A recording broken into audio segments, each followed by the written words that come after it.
Hi everybody, and welcome to this tutorial where we are going to draw a lion. But first I want to show a neat trick for the beginner artists among you, how to to copy your reference picture onto your pastel paper.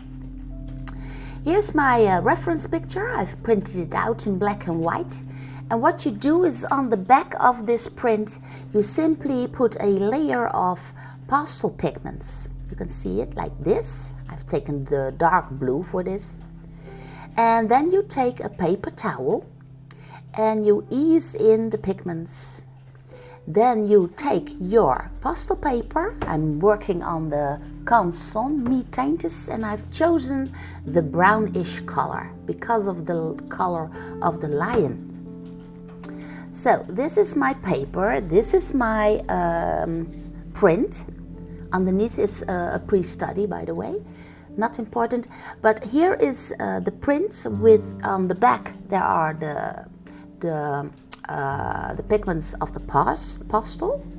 Then you take a graphite pencil or a pen and then you copy the lines. So you press on the paper and make sure to press hard enough so that the pigments will stick on your pastel paper, and in that way you create little helper lines for in case you are a beginner artist. So here you see the result just done with the graphite pencil, and I've pressed the pigments onto the pastel paper. Now you can see the blueprint as you like. And what I do next is I have taken my dark brown pastel pencil. And I'm using the pastel pencils by Stabilo Carbothello in this case. And first I want to start searching for the shadows within that lion. Now when you pay close attention, you can see that the sun is coming from the right.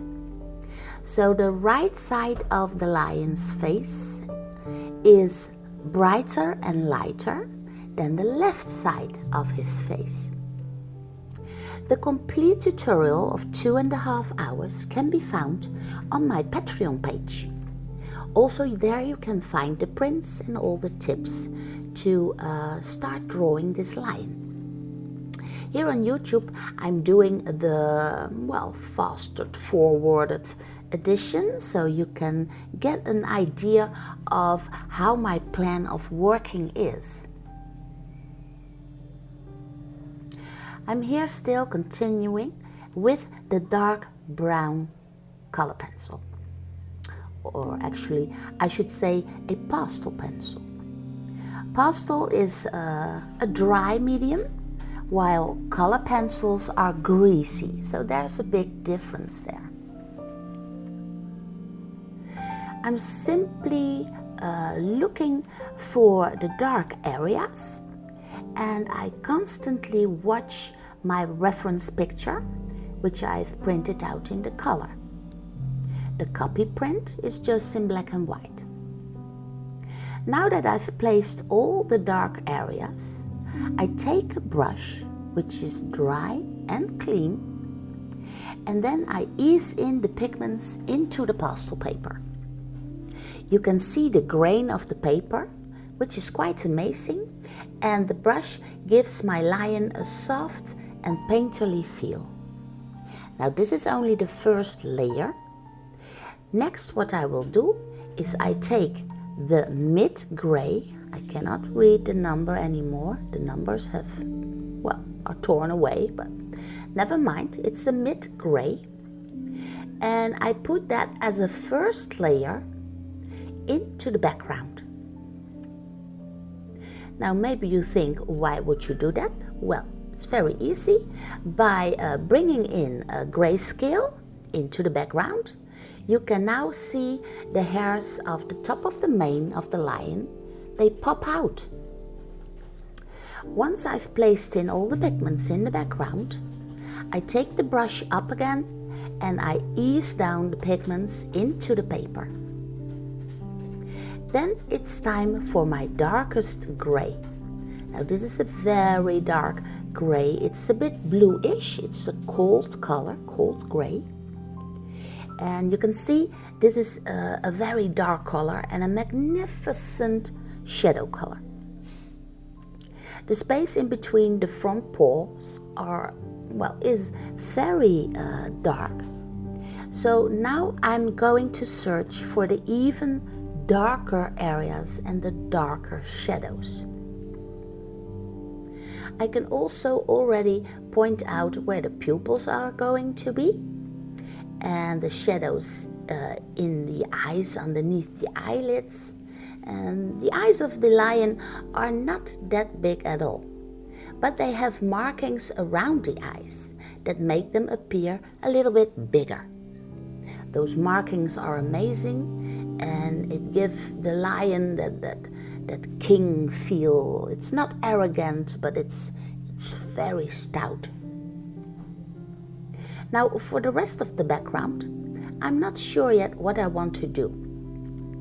I think in the reference picture that the background is a little bit, boring. I want to create a more kind of a jungle effect or something. And that's amazing. And what you can also see is that the lion is obviously in a zoo, lying on top of a little building or a little shelter or something. So I want to make that a little bit more, like he's living in the wild. The light is coming from the right, and I constantly keep notice of the direction of the light.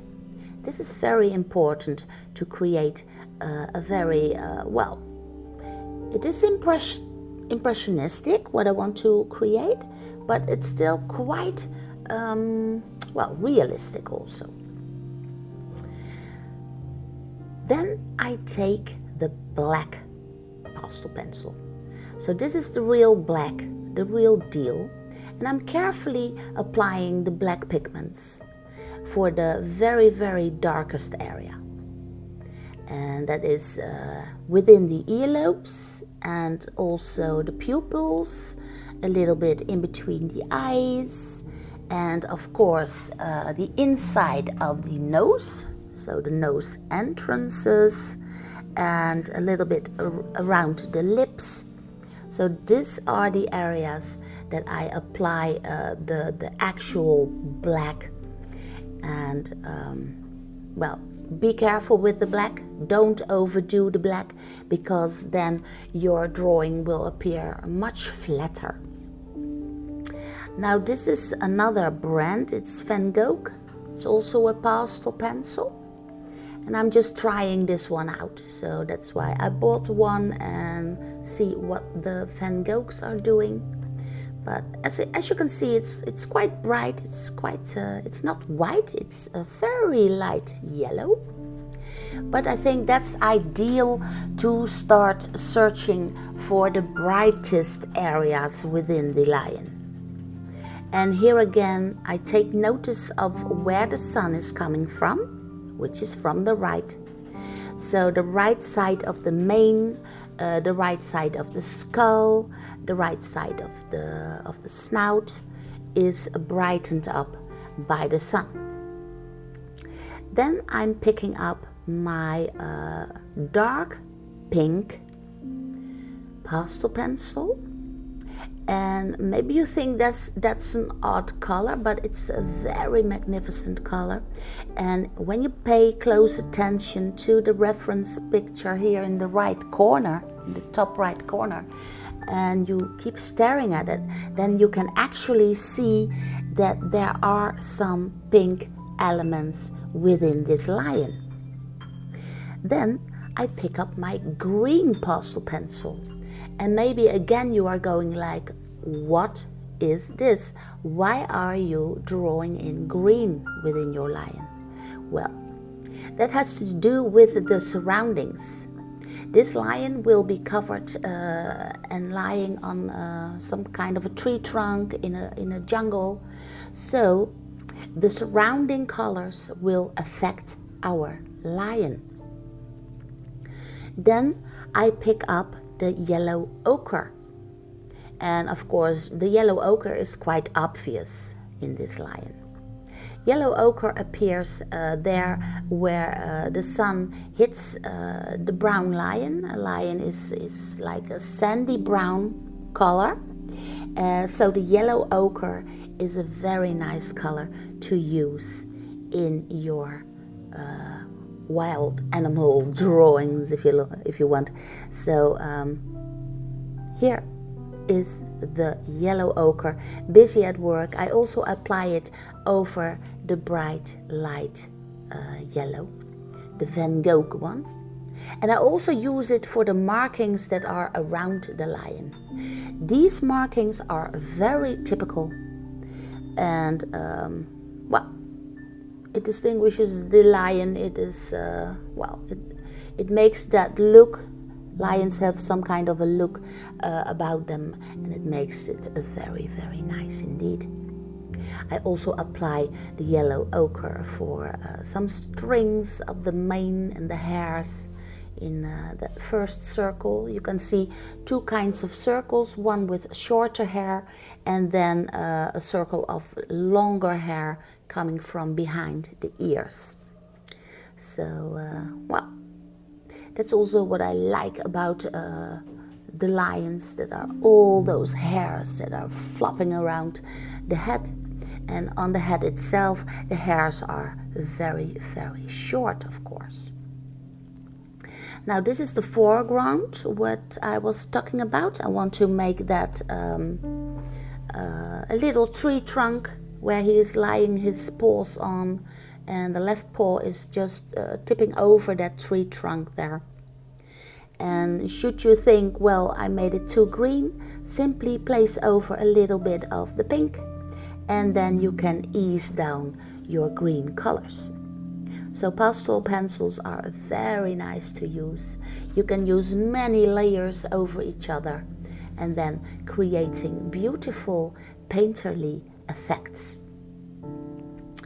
Now in the meantime, I am drawing in the green for the surroundings, and I also put in some green areas, and I am creating little branches and stuff for the background. Now I think this is quite an amazing way of drawing, because now I get to draw a little bit more abstract. I can just use my imagination to create this background. And I often had a lot of questions about drawing backgrounds, and I would say just let your fantasy go and see what the surroundings do for your actual subject, which is our lion, of course. But when you make a very nice but very soft background, that can do a lot for your drawing. It can make it extra, I don't know, it brings in a little bit more liveliness into your drawing, and it also gives you the space to start using your imagination and just do your thing. Now I think the left side in my drawing is much too light, so I'm applying a layer of my dark gray, and look what happens. All of a sudden the drawing looks much more, it gets more atmosphere if you want. So yeah, I like this darker color on the left side. Then as the drawing continues, I put in some white bits and pieces for a few strings of hair. I've put in the dots for the shine in the eyes themselves, and I do that with the pure white. And I also applied a little bit of blue for the background, and then my drawing is finished. I loved making this drawing. It's an amazing animal, and maybe I will see you on my Patreon page one day, and you can give this lion a good try.